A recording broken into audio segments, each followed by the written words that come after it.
अस्सलाम वालेकुम स्टूडेंट्स हम चैप्टर 13 इलेक्ट्रोस्टैटिक्स रीड कर रहे हैं और हमारा आज का टॉपिक है capacitor and parallel combination. Okay students, capacitors के बारे में हमने पढ़ा है कि कैपेसिटर एक स्टोरेज डिवाइस है जो कि चार्ज को स्टोर करने के लिए इस्तेमाल होती है for a long time. Okay and capacitor के बारे में हमने डिटेल से पढ़ा कि कैपेसिटर में 2 थिन मेटल प्लेट्स होती हैं just like this. Okay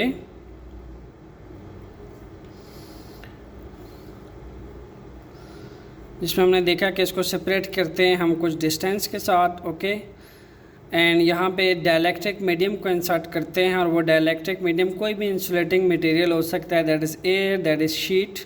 okay कोई भी इंसुलेटेड शीट हो सकती है। सो इंसुलेटिंग मटेरियल क्यों हम मटेरियल रखते हैं, क्योंकि स्टूडेंट्स हमने दो प्लेट्स को सेपरेशन करने के लिए यूज़ करते हैं ताकि अट्रैक्शन जो है वो मेंटेन रहे और for long time charge store रहे प्लेट्स के ऊपर। जितनी अच्छी सेपरेशन होगी, जितना अच्छा इंसुलेटिंग मटेरियल यूज़ होगा, उतना ही चार्ज लॉन्ग टाइम के लिए स्टोर होगा और इतनी अच्छी इलेक्ट्रिक फील्ड जो है वो मौजूद होगी प्लेट्स के बिटवीन और उतनी स्ट्रॉन्ग अट्रैक्शंस पाई जाएगी पॉजिटिव प्लेट्स और नेगेटिव प्लेट्स के दरमियान, उतना ही एक कैपेसिटर की कैपेसिटेंस ज़्यादा होगी। Okay so students, first of all हमने कहा कि हम एक प्लेट्स को अगर पॉजिटिवली चार्ज कर दें, जैसा कि हमने इंडक्शंस के थ्रू पढ़ा है प्रोडक्शन ऑफ चार्ज में, जैसा कि हम किसी बॉडी को पॉजिटिवली चार्ज करवा सकते हैं बाई कंडक्शंस, बाई रबिंग। ओके कि हम उसको किसी भी अदर क्लॉथ के साथ या कोई भी बाई रबिंग जो है, जैसे अगर हम ग्लास रॉड को जो है वो सिल्क क्लॉथ के साथ रब करते हैं तो ग्लास रॉड पे पॉजिटिवली चार्ज आ जाता है। इसी तरह इसके प्लेट को हम एक पॉजिटिवली चार्ज कर देते हैं। सेकंड प्लेट अगर वो न्यूट्रल है तो फिर उसमें positive negative charge uniformly distribute हुआ है। तो by process of induction student second plates के ऊपर नेगेटिवली चार्ज आ जाएगा। Okay unlike charge second plates पे आ जाएगा और लाइक चार्जेस जो है इस प्लेट में से बाहर निकल जाएगा। तो इस तरीके से जो कैपेसिटर को हम सिंबॉलिकली रिप्रेजेंट करते थे। अब अगर हम कैपेसिटर्स की कम्बिनेशंस की बात करें, कम्बिनेशन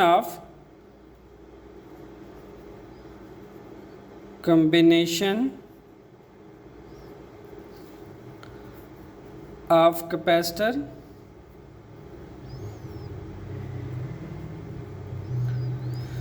तो स्टूडेंट्स कैपेसिटर को दो तरह से कंबाइन किया जा सकता है। First one is parallel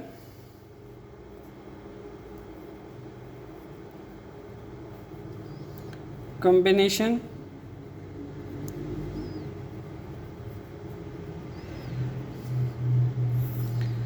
the second one is series combination।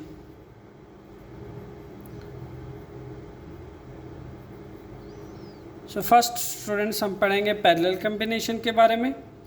जबकि होता क्या है स्टूडेंट्स, कैपेसिटर जब मैन्युफैक्चर किया जाता है तो उसकी हर कैपेसिटर की डिफरेंट कैपेसिटेंस होती है। जैसा कि कुछ कैपेसिटेंस होते हैं, कैपेसिटर होते हैं उनकी कैपेसिटेंस 5 फैरेड होगी, कोई कैपेसिटर होंगे उनकी कैपेसिटेंस 20 फैरेड होगी, कुछ कैपेसिटर्स होते हैं उनकी कैपेसिटर 50 फैरेड होगी।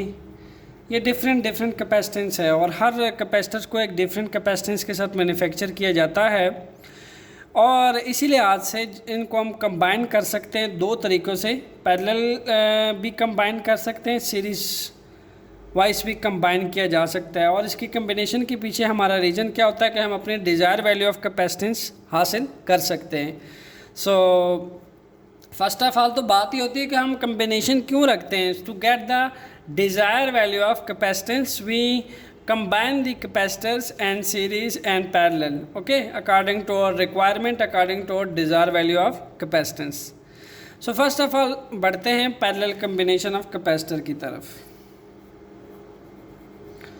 parallel combination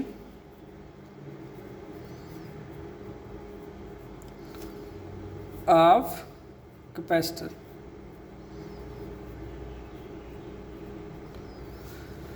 okay students, parallel combination के अंदर हम फर्स्ट ऑफ ऑल इसको सिंबॉलिकली देख लेते हैं कि हम क्या करते हैं। फर्स्ट ऑफ ऑल तो आपको ये पता होना चाहिए पैरेलल का मतलब ये है कि एक कैपेसिटर को हम दूसरे कैपेसिटर के कम्प्लीटली पैरेलल रखते हैं। जैसा कि फर्स्ट ऑफ ऑल हम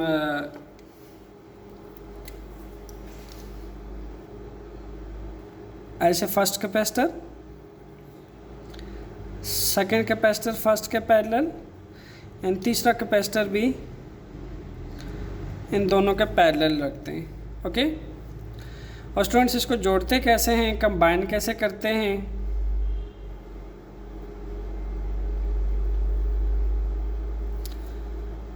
इसको इसके साथ जोड़ते हैं, इसके साथ इन दिन इनको इस पॉइंट के साथ जोड़ देते हैं। इस तरीके से यहाँ 2 पॉइंट्स आ जाते हैं। ओके, इसको हम कह देते हैं ए, इसको हम कह देते हैं बी। ओके, इस तरीके से हमारे पास टोटल 3 कैपेसिटर आ चुके हैं। फर्स्ट कैपेसिटर को हम कह देते हैं C1, सेकंड कैपेसिटर को कह देते हैं स्टूडेंट C2, थर्ड कैपेसिटर को हम कह देते हैं C3। ओके, सो हम इसको बैटरी से जोड़ देते हैं। इस वायर को, ये जो वायर है इसको हम बैटरी से जोड़ते हैं और ए पॉइंट को बैटरी के पॉजिटिव टर्मिनल से जोड़ देते हैं। ओके, और बी पॉइंट को हम बैटरी के नेगेटिव पॉइंट से जोड़ देते हैं।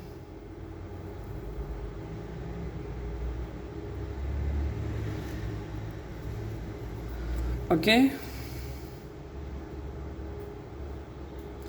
चूँकि स्टूडेंट्स बैटरी के पॉजिटिव टर्मिनल को हमने ए पॉइंट के पॉजिटिव पार्ट से जोड़ दिया है, इसी तरीके से बैटरी के नेगेटिव टर्मिनल को हमने बी पॉइंट के नेगेटिव से जोड़ दिया। तो हम अगर मान लें कि यहाँ पे ए जो है ये पॉजिटिव साइड है और बी जो है ये नेगेटिव साइड है, इट मीन्स कि वायर के इन दोनों हिस्से में भी क्या क्रिएट हो जाएगा, पोटेंशियल डिफरेंस क्रिएट हो जाएगा ए और बी के दरमियान। और स्टूडेंट्स ए और बी के दरमियान जितना पोटेंशियल डिफरेंस होगा उतना ही पोटेंशियल डिफरेंस हमारे पास इन तीनों कैपेसिटर के अक्रॉस होगा। यानी इसका मतलब ये है कि C1 के अक्रॉस जो पोटेंशियल डिफरेंस होगा वही पोटेंशियल डिफरेंस C2 के अक्रॉस होगा, वही पोटेंशियल डिफरेंस C3 के अक्रॉस होगा, क्योंकि ये एक ही वायर है, एक ही पॉइंट है। यानी ये अगर प्लस टर्मिनल है, ये नेगेटिव टर्मिनल से नेगेटिव जोड़ दिया, तो यहाँ जितना पोटेंशियल डिफरेंस है इन तीनों कैपेसिटर के अक्रॉस भी उतना ही पोटेंशियल डिफरेंस होगा, क्योंकि हमने इसको पैरेलल कंबाइन किया हुआ है। ओके, तो हम मान लें कि इसके दरमियान जो पोटेंशियल डिफरेंस है, जितना पोटेंशियल डिफरेंस इस V बैटरी में है उतना ही पोटेंशियल डिफरेंस तीनों कैपेसिटर C1 के अक्रॉस भी उतना ही होगा, C2 के अक्रॉस भी उतना ही होगा और C3 के अक्रॉस भी उतना ही होगा। सो स्टूडेंट्स, अब होगा क्या, जैसे ही हम ये स्विच ऑन करेंगे इस बैटरी के पोटेंशियल डिफरेंस की वजह से चार्ज Q जो है वो ट्रांसफ़र होना शुरू हो जाएगा और यहाँ पे पॉजिटिव प्लेट्स के ऊपर पॉजिटिव चार्ज आ जाएगा और नेगेटिव प्लेट्स पे नेगेटिव चार्ज आएगा। सिमिलरली यहाँ पे भी पॉजिटिव प्लेट पे पॉजिटिव चार्ज आ जाएगा और नेगेटिव प्लेट पे नेगेटिव चार्ज आ जाएगा। बट हो क्या रहा है कि जैसे ही चार्ज Q स्टूडेंट्स यहाँ से फ़्लो होता हुआ, चार्ज Q जो है यहाँ से फ़्लो होता हुआ पॉइंट ए पे पहुँचेगा, स्टूडेंट्स यहाँ पे ये 3 डिफरेंट पार्ट्स में डिवाइड हो जाएगा। अब हो क्या रहा है कि तीनों कैपेसिटर की ओबियसली कैपेसिटेंस सेम तो नहीं होगी। हो सकता है जो C1 कैपेसिटर हो उसकी कैपेसिटेंस बहुत ज़्यादा अच्छी हो तो वो चार्ज Q और ज़्यादा स्टोर करेगा। इसी तरह अगर इसकी कैपेसिटेंस इससे कम है, शायद ये कम स्टोर करे और ये उससे ज़्यादा स्टोर करे। तो हमने कैपेसिटर्स को डिफरेंट कैपेसिटेंस पे डिज़ाइन किया होता है, तो हर कैपेसिटर के चार्ज को स्टोर करने की कैपेसिटेंस चेंज होती है। दैट्स वाई हर चार्ज के अक्रॉस इस पाथ पे जब चार्ज Q ट्रांसफ़र होगा तो यहाँ डिफरेंट चार्ज स्टोर होगा प्लस माइनस। ओबियसली इस पाथ पे जब जाएगा यहाँ पे डिफरेंट चार्ज स्टोर होगा, इस पाथ पे जब जाएगा यहाँ पे भी डिफरेंट चार्ज स्टोर होगा। यानी इस तरह से करंट जो है वो 3 डिफरेंट पाथ्स पे डिवाइड हो जाएगा। तो मैं जो C1 के अक्रॉस चार्ज स्टोर होगा उसको मैं Q1 कह देता हूँ और C2 के अक्रॉस जो चार्ज स्टोर होगा कैपेसिटर के अक्रॉस उसको मैं Q2 कह देता हूँ और C3 कैपेसिटर के अक्रॉस जो चार्ज स्टोर होगा उसको मैं कह देता हूँ Q3। Okay, so first let's suppose कि अगर हमारे पास 9 कूलम का चार्ज आ रहा था यहाँ से 9 कूलम, तो मान लें कि अगर C1 की कैपेसिटेंस बहुत ज़्यादा थी तो इसने एक दम जो है 6 कूलम का चार्ज स्टोर कर लिया अपने ऊपर,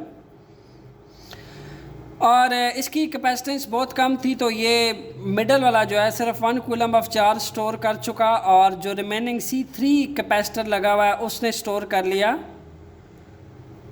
2 कूलम का चार्ज। तो इस तरीके से 6 + 1 7 + 2 9, यानी 9 coulomb of charge Q transfer हुआ 3 डिफरेंट कैपेसिटर्स के अंदर, जिसमें डिफरेंट तरह से चार्ज स्टोर हुआ है, जिसको हमने C1 के क्रॉस कह दिया Q1, C2 के क्रॉस कह दिया Q2, C3 के क्रॉस कह दिया Q3।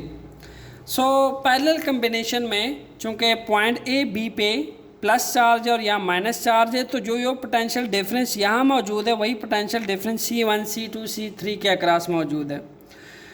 तो हम ये कह सकते हैं स्टूडेंट्स कि हमारे पास पैरेलल कम्बिनेशन के लिए जो पोटेंशियल डिफरेंस बैटरी के अक्रॉस मौजूद है वही पोटेंशियल डिफरेंस इन तीनों कैपेसिटर्स के अक्रॉस मौजूद होगा, V1, V2, V3। That's why मैंने इसको V से रिप्रेजेंट कर रखा है। बट क्या है स्टूडेंट्स के हमारे पास जो चार्ज Q है वो चूँकि तीनों कैपेसिटर के अक्रॉस 3 डिफरेंट टाइप्स में डिवाइड हुआ है, यहाँ कुछ स्टोर हुआ, यहाँ कुछ स्टोर हुआ, यहाँ कुछ स्टोर हुआ। कैपेसिटर का फंक्शन ही यही है चार्ज स्टोर करना। सो तीनों कैपेसिटर ने different magnitude of charge store किए। सो दैट्स वाई मुझे अगर टोटल 9 कूलम ऑफ चार्ज चाहिए जो इस बैटरी ने सेंड किया था पोटेंशियल डिफरेंस की वजह से कैपेसिटर में, वो इक्वल होगा Q1 charge across C1, Q2 charge across C2, Q3 charge across C3, यानी ये आपके पास 3 डिफरेंट चार्जेस आ जाएंगे। ओके, सो स्टूडेंट्स हमने रीड किया है कि जितना पोटेंशियल डिफरेंस बैटरी के अक्रॉस होगा या जितना पोटेंशियल डिफरेंस इन प्लेट्स के अक्रॉस होगा उतना ही ज़्यादा चार्ज Q स्टोर होगा प्लेट्स के ऊपर। यानी हमने ये कहा था कि Q और C जो है एक दूसरे के Q और V जो है एक दूसरे के डायरेक्टली प्रोपोर्शन है। अगर इसको शॉर्ट आउट किया जाए तो आ जाएगा CV, where C is the capacitance of capacitor. So that's why हम हर कैपेसिटर के अक्रॉस Q1, Q2, Q3 की वैल्यू पुट कर देते हैं। सो इस तरीके से हमारे पास आ जाएगा Q = C1V, V तो सेम है, पोटेंशियल डिफरेंस हर कैपेसिटर के अक्रॉस सेम है, plus C2V plus C3V। So students अगर हम इस V को पोटेंशियल डिफरेंस को कॉमन ले लें, इन दैट केस हमारे पास आ जाएगा C1, C2, C3, यहाँ भी आ जाएगा। ओके, सो नेक्स्ट हम क्या करने वाले हैं कि यहाँ पे जो V है, इन इस इक्वेशन को मैं अगेन यहाँ लिख लेता हूँ, Q = C1 + C2 + C3 into V को मैं डिवाइड कर देता हूँ Q के ऊपर।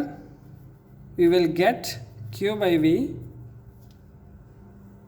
C1 + C2 + C3, जबकि हम अच्छी तरह जानते हैं कि अगर हम यहाँ से कैपेसिटेंस की वैल्यू निकालें तो कैपेसिटेंस की वैल्यू क्या निकलती है, C = Q/V।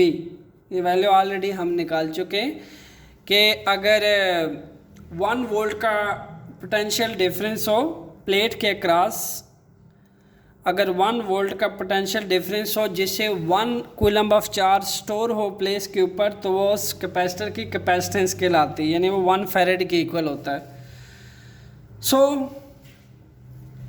Q by we के अगेंस्ट हम ये वैल्यू पुट कर सकते हैं C। स्टूडेंट्स C जो है ये इक्वल आ चुका है C1 plus C2 plus C3। इसका मतलब क्या हुआ कि ये C जो है एक्चुअल में हमारे पास क्या है, C हमारे पास इक्विवेलेंट कैपेसिटेंस है ऑफ ईच इंडिविजुअल कैपेसिटर। कैसे, इसकी इस C1 कैपेसिटर की जितनी कैपेसिटेंस होगी उसको ऐड कर दे जाए C2 के कैपेसिटर के कैपेसिटेंस में, और C1 C2 का जो कैपेसिटेंस है उसको ऐड कर दिया जाए C3 कैपेसिटेंस में, तो हमारे पास क्या चीज़ आ जाएगी, तीनों कैपेसिटेंस को ऐड करके एक इक्विवेलेंट कैपेसिटेंस की वैल्यू आ जाएगी। यानी मान लें कि अगर मैं इन तीनों कैपेसिटर की जो कैपेसिटेंस है बजाय 3 कैपेसिटर लगाने के 1 कैपेसिटर लगा लूँ, तो मैं इसी चीज़ के लिए इक्वेशन लिख सकता हूँ, एक ही इक्विवेलेंट कैपेसिटेंस का एक कैपेसिटर लगा दिया जाए जो इन तीनों कैपेसिटर के इंडिविजुअल कैपेसिटेंस के बराबर हो। यानी मान लीजिए कि मैं इन तीनों कैपेसिटर के कैपेसिटेंस को ऐड करता हूं तो 15 फैरेड की कैपेसिटेंस आती है। 5 प्लस 7 प्लस 3 15 फैरेड की कैपेसिटेंस आ गई। ओके, तो मैं 15 फैरेड का एक ही कैपेसिटर लगा दूं जिसकी इतनी इंडिविजुअल कैपेसिटेंस, सिंगल कैपेसिटेंस इन तीनों कैपेसिटर के कैपेसिटेंस के सम के बराबर हो, तो मैं इसको नाम देता हूँ CEQ यानी इक्विवेलेंट कैपेसिटेंस, बैटरी के साथ जोड़ दूँ। तो मैं फिर इसके अकॉर्डिंग लिख सकता हूँ कि जो मेरी इक्विवेलेंट कैपेसिटेंस है ये वाली, ये इक्वल है इन तीनों कैपेसिटर के इंडिविजुअल सम ऑफ कैपेसिटेंस के। ओके स्टूडेंट्स, अब इस वैल्यू से हमें क्या रिजल्ट मिलता है, CEQ के अंदर C1 कैपेसिटेंस, C2 कैपेसिटेंस और C3 कैपेसिटेंस ऐड हो रही है। इसका मतलब ये है कि जब कैपेसिटर को हम पैरेलल कंबाइन करते हैं, कीप इन माइंड, तो पैरेलल कम्बिनेशन से कैपेसिटर की कैपेसिटेंस बढ़ जाती है।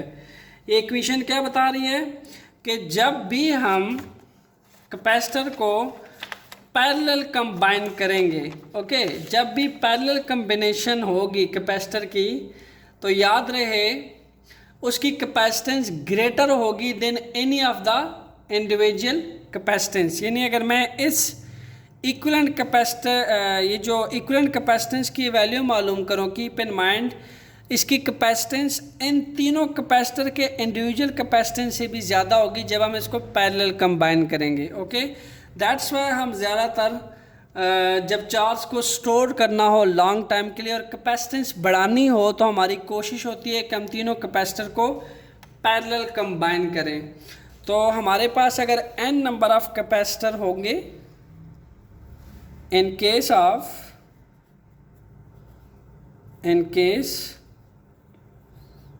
Of n number of capacitor,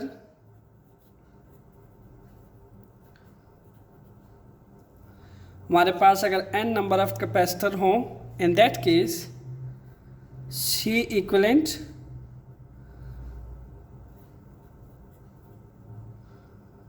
plus C2 plus C3 plus up to so on Cn।